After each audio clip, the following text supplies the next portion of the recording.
राधे राधे दोस्तों। सावधान, शक्ति ऐसे ही नष्ट होती है, ये आज का विषय है।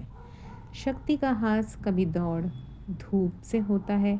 आधुनिक मनुष्य जल्दी में है। उसे हजारों काम है। प्रातः से साय काल तक वह व्यस्त रहता है। उसका काम ही जैसे समाप्त होने में नहीं आता है।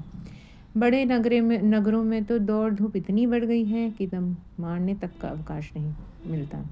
घर के लिए सामान लाता है, बाल बच्चों को मदरसे में भेजता है, अस्पतालों से दवाई लाता है। यदि आप व्यापारी हैं तो व्यापार के चक्कर में सुबह से शाम तक दौड़ धूप करते हैं। आज के सभ्य व्यक्ति को शांति से बैठकर मन को एकाग्र करने तक का अवसर नहीं मिलता।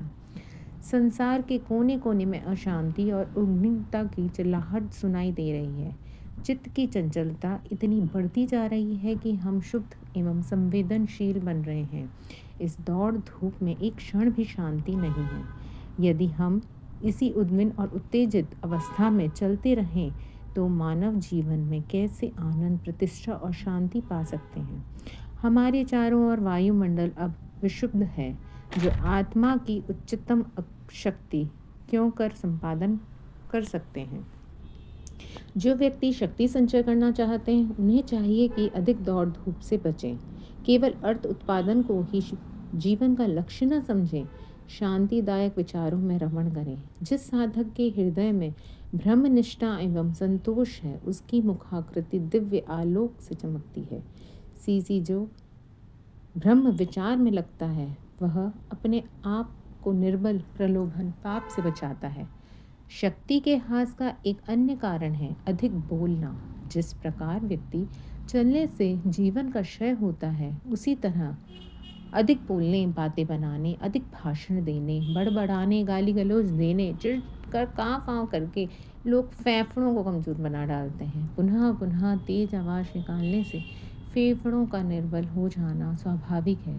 यही नहीं, गले में खराश तथा खुश्क से खांसी उत्पन्न होना स्वाभाविक है। खांसी बनी रहने से क्षय रोग होकर मनुष्य मृत्यु को प्राप्त होता है। प्राय देखा गया है कि व्याख्याता, अध्यापक, लेक्चरर, फ्रेज, एलएलबी, बीबीसी पतले दुबले रहते हैं।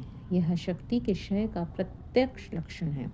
अधिक बोलने से शारीरिक शक्ति का ह्रास अश्वभावी है। यह अपनी शक्ति का अपव्यय है। अधिक बोलने की आदत से मनुष्य बकवासी बनता है। लोग उसका विश्वास नहीं करते हैं।